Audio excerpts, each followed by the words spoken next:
బిజీగా ఉన్న ఫ్రైడే వచ్చిందంటే ఈ ప్లేస్కి రావటం అస్సలు మర్చిపోము. అది ఎక్కడికంటారా? దర్గాకి. ఫ్రైడే వచ్చిందంటే ఈ దర్గాకి రావటం అస్సలు మర్చిపోము. నాయబ్రసుల స్వామి దర్గా కొంగలీటి రూట్కి అయితే ఉంది.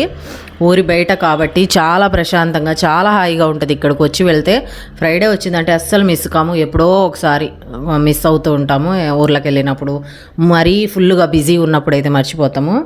ఇవాళ అయితే వచ్చేసాము. ఇంకా టెంకాయలు తీసుకొని దర్గాకి అయితే వచ్చాము. దర్గా చూడండి ఎంత హాయిగా ఉందో. జనాలు అయితే తక్కువ ఉన్నారు, అయితే ప్రశాంతంగా ఉంటుంది ఇక్కడ ఊరి బయట కాబట్టి చాలా బాగుంటుంది. మస్తానుల స్వామి దర్గా అలాగే నాయబ్రసుల స్వామి దర్గా రెండు అయితే ఉన్నాయి. టెంకాయ తీసుకొచ్చాము, అసలు 3 సార్లకు పగలేదు, గట్టిగా ఉంది. అదే టెంకాయ ఒక్కోటి 45 అంట, అంత రేట్లు ఉన్నాయి ఇప్పుడు. టెంకాయలు చాలా ఎక్కువ పెరిగాయి. టెంకాయ అయితే మా వారు కొట్టేశారు. నేను ఇంకా ఊదిన కడ్డీలు ముట్టించి దువా అయితే చేసుకొని ఇద్దరం వచ్చేసాము. వస్తూ ఇంకా బయటికి వచ్చాక పానీపూరి తినకుండా ఉంటామా చెప్పండి?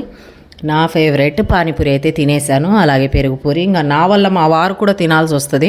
ఇంకా మా బాబుకు కూడా పార్సల్ తీసుకొని వచ్చేసాము. మీలో ఎంతమందికి పానీపూరి అంటే